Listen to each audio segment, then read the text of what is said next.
Good evening, everyone. Welcome to Mount Black classes in the evening assembly of Mount Black classes. And in this evening assembly, I would like to start a beautiful thought of the day. Today's thought, which has been represented by Sant Kabir, which was one of the greatest poet and the writer of Bhakti era, and he had given a wonderful thought of the day for us. The gardener may water with 100 buckets, but the fruits arrives only in its season. Once again, I repeat my thought. The gardener may water with 100 buckets, but the fruits arrives only in its season. देखिए, आज का विचार में संत कबीर महोदय का एक विचार है, जैसा कि मैंने अभी तुरंत ही इंग्लिश में इस विचार को मैंने एक्सप्लेन किया। इनका संत कबीर का मानना है, बहुत ही सुगम एंड बहुत ही सुंदर तरीके से इन्होंने एक विचार प्रस्तुत किया है कि माली द गार्डनर में वाटर विद 100 बकेट्स। भले ही माली जो है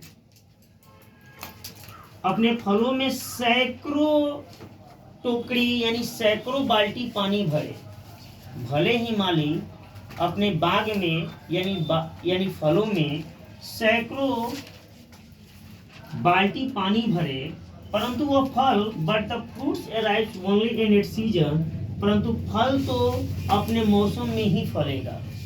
कहने का मतलब है कि आप बेशक जानते हैं कि मैंगो आपका आम होता है, जैसे ही शरद ऋतु गुजरता है तो जैसे ही ग्रीष्म ऋतु आती है तो आपके आमों में मोजर लगने लगता है। आपके आम में क्या लगने लगता है? मोजर लगने लगता है। और यह अपना ये नहीं है कि अपना सीजन को फॉरगेट कर गया है आम, बल्कि इसने सीजन को फॉरगेट नहीं किया है। इसने अपना सीजन पे ही आम को मोजर दिया है। आपने यह भी देखा होगा कि आम को कभी भी आप शरद ऋतु में नहीं पाए होंगे। विंटर सीजन में यह आम क्या होता है, वो पेड़ों पे नहीं होता है, यानी उसके मंजर पेड़ों पे नहीं लगते हैं।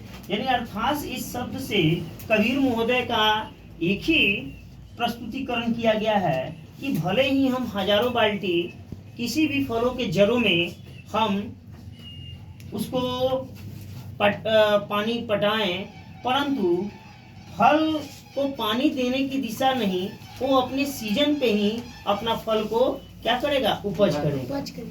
अब आप कह सकते हैं लीची का मौसम, लीची आपको गर्मियों में प्राप्त होता है और आप ठंड के ऋतु में 1000 बाल्टी दे दे तो क्या वो लीची आपको ठंड के मौसम में हो सकता है? नहीं ना हो सकता है। तो कबीर महोदय के यही है, इस विचार के माध्यम प्रस्तुत करते हैं कि हम भले ही किसी भी सीजन में पानी पटाएं, परंतु फल तो एकदम अपने समय पे ही मिलेगा।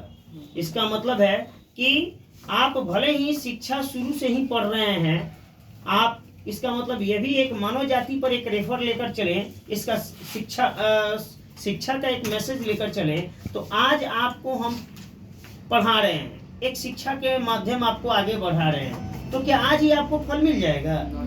नहीं ना मिलेगा। इसका फल आपको समय पे ही मिलेगा।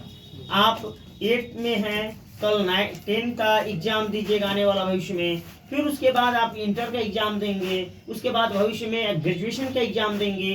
कभी हो सकता है कि आप कॉम्पिटिटिव जोन में बैठे एयरफोर्स का एग्जाम दिए, नेवी का एग्जाम दिए, लेकिन फल तो आपको समय पे ही मिला। ये मतलब नहीं है कि आज आप पढ़ लिए तो आज ही आपको फल मिल रहा है। तो संत कबीर महोदय का एक छोटा सा विचार यही है कि भले सैकड़ों बाल्टी हम पानी पटाएं, इसका मतलब ये नहीं है, फल तो आपको समय पे मिलेगा। इन्हीं खूबसूरत विचारों के साथ मैं अपने वाणी को विराम दे रहा हूँ। धन्यवाद सभी।